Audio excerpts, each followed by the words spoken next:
अडानी के मामले पर मोदी सरकार खामोश रही, लेकिन हिंडनबर्ग ने पूरी दुनिया में मोदी सरकार की फजीहत कर दी और अडानी के कारोबार पे जो असर हुआ सो अलग है। लेकिन अब हिंडनबर्ग ने जब सेबी को लेकर सवाल खड़े किए तो फिर सेबी के समर्थन में बीजेपी के नेता सामने आने लगे और माधवीपुरी बुच को अपना समर्थन देने लगे। बीजेपी की सरकार भी हिंडनबर्ग के खिलाफ खड़ी हो गई और कहने लगी कि देखिए, हिंडनबर्ग का तो काम ही ये है, विदेशी संस्था है और भारत की अर्थव्यवस्था को लेकर वो नए नए शगुफे छोड़ती रहती है ताकि भारत की अर्थव्यवस्था डामाडोल हो जाए।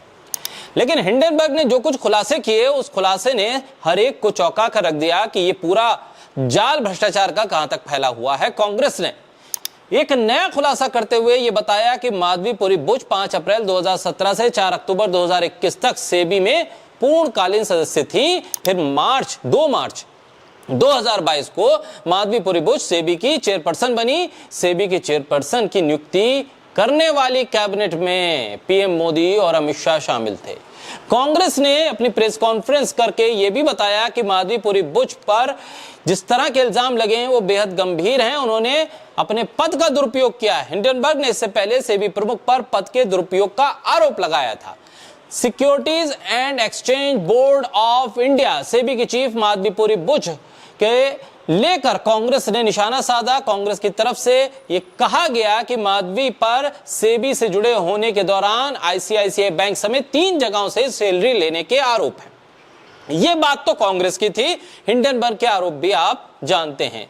लेकिन अब बीजेपी के ही लोग, बीजेपी के ही समर्थन से राज्यसभा पहुंचने वाले, बीजेपी के समर्थन की खबरें चलाने वाले, जिनका चैनल और जिनका ग्रुप बीजेपी के लिए ही दिन रात काम कर रहा था, नफरतें पूरे भारतीय समाज में बो रहा था, उस बड़े ग्रुप ने भी अब माधवीपुरी बुच पर गंभीर आरोप लगाए हैं। दरअसल एसएल ग्रुप के चेयरमैन डॉक्टर सुभाष चंद्रा ने सेबी चीफ माधवीपुरी बुच पर गंभीर आरोप लगाते हुए कई खुलासे किए हैं। उन्होंने बताया कि जी एंटरटेनमेंट और सोनी डील पर किस तरह से माधवीपुरी बुच की निगाहें थी। सुभाष चंद्रा ने कहा है कि डील टूटने के पीछे माधवीपुरी बुच जिम्मेदार हैं। उन्होंने कहा कि रिटेल शेयर होल्डर्स को हुए नुकसान की जिम्मेदार भी बुच हैं।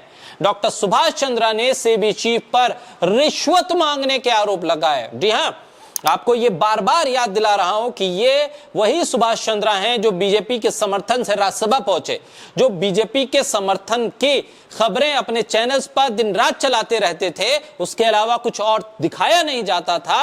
नफरत भरी डिबेट्स जी न्यूज की पहचान बन गई थी और बीजेपी का समर्थन सुभाष चंद्रा की पहचान बन गई थी। आज वही जी न्यूज के संस्थापक सुभाष चंद्रा सेबी की चेयरपर्सन पर भ्रष्टाचार के आरोप लगा रहे हैं, रिश्वत के आरोप लगा रहे हैं।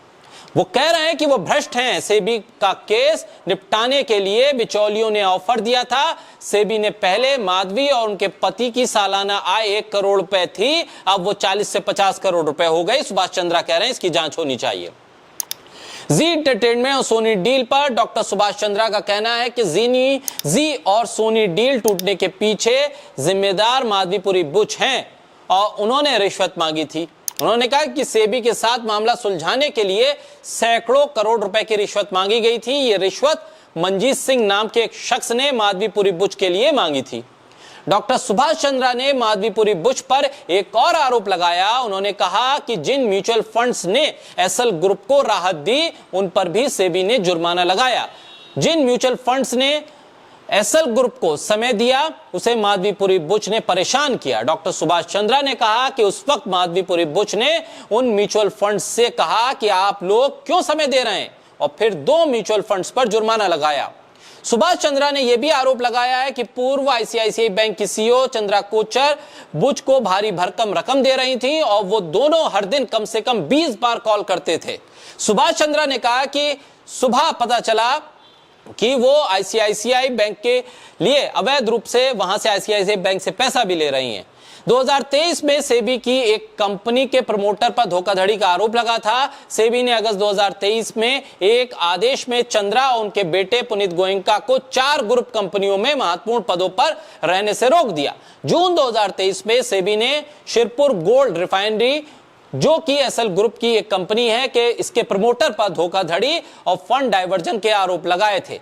इन तमाम मामलों के सामने आने के बाद एक बात तो तय है कि माधवीपुरी बुच को लेकर मोदी सरकार बैकफुट पर होती जा रही है। लेकिन सबसे बड़ी बात यह है कि हिंडनबर्ग और कांग्रेस के लगाए गए आरोपों और पेश किए गए दस्तावेजों के बाद अब बीजेपी की लॉबी की तरफ से ही लोग निकल कर सामने आ रहे हैं और सुभाष चंद्र जैसे लोग जो बीजेपी की मदद से राज्यसभा पहुंचे थे, जो बीजेपी को मदद करते रहे, अब वो खुलकर सेबी के खिलाफ मोर्चा खोले हुए हैं।